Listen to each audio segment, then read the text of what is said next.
বৰ্তমান সমাজৰ বা বৰ্তমান অসমৰ ৰাজনীতিত যিটো দৌৰ হৈ আছে গৰু মাংস, তো গো মাংসৰ ৰাজনীতিৰ পৰা মই ভাবোঁ অসমৰ ৰাইজে বিৰত থাকিব লাগে। কাৰণ গো মাংস এইটো বন্ধ কৰাৰ কথা কৈছে।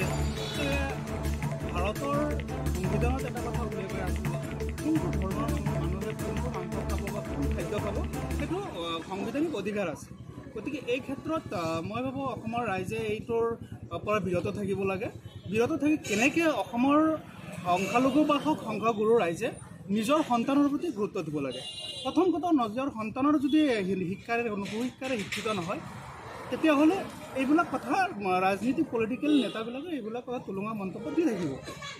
দ্বিতীয় হ'ল যে নিজৰ সন্তানক কেনেদৰে IAS বনাব পাৰি, IPS বনাব পাৰি, DC বনাব পাৰি বা কেনেদৰে এজন ডক্টৰ বনাব পাৰি, সেই ক্ষেত্ৰত গুৰুত্ব দিব লাগে। কাৰণ নিজৰ সন্তান যদি এটা ভাল স্পেচলৈ আগবঢ়াই দিব নোৱাৰে, তেনেহ'লে যুৱ প্ৰজন্মৰ বা নৱ প্ৰজন্মৰ এই ক্ষেত্ৰত বহুত পিছ পৰি থাকিব। কাৰণ আজি নহয়, গোটেই ভাৰত স্বাধীন হোৱাৰ পিছৰে পৰা এনেধৰণৰ মন্তব্য চলি আছে।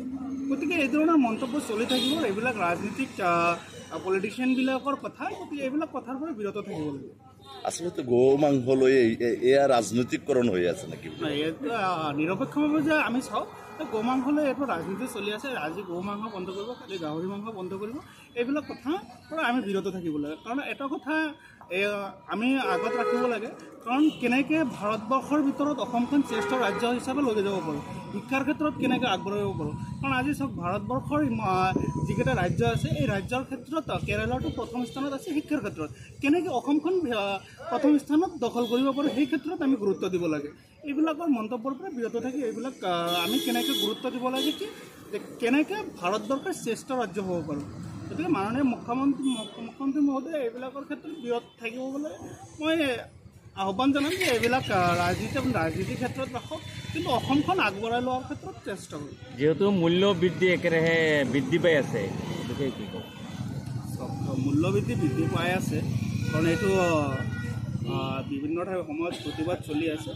আগৰ তুলনাত বহুখিনি মূল্যবৃদ্ধি হৈছে।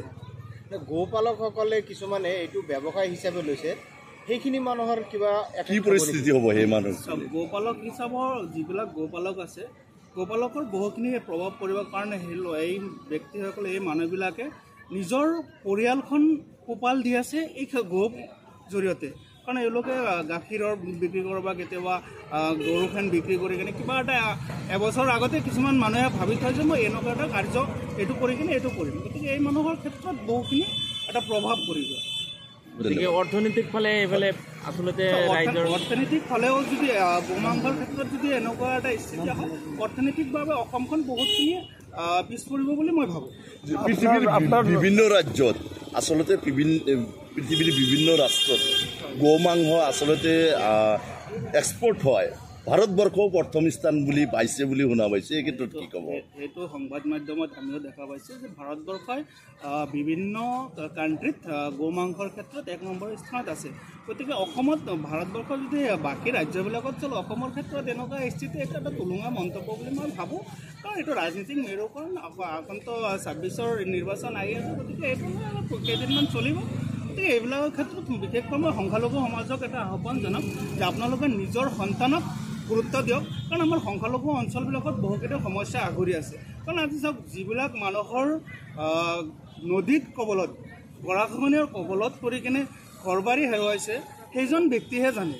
কাৰণ এজন মানুহে যেতিয়া 2বাৰকৈ 3বাৰকৈ ঘৰ বনাব লাগিছে, সেইজন ব্যক্তিয়েহে জানে গৰাখহনীয়াৰ সমস্যা। গতিকে এইবিলাক সমস্যাৰ ক্ষেত্ৰত আগবাঢ়িব লাগে। এই গো মাংসৰ ক্ষেত্ৰত এইবিলাক বিতৰ্কৰ পৰা দূৰত থাকিব লাগে। আপোনাৰ পৰিচয়টো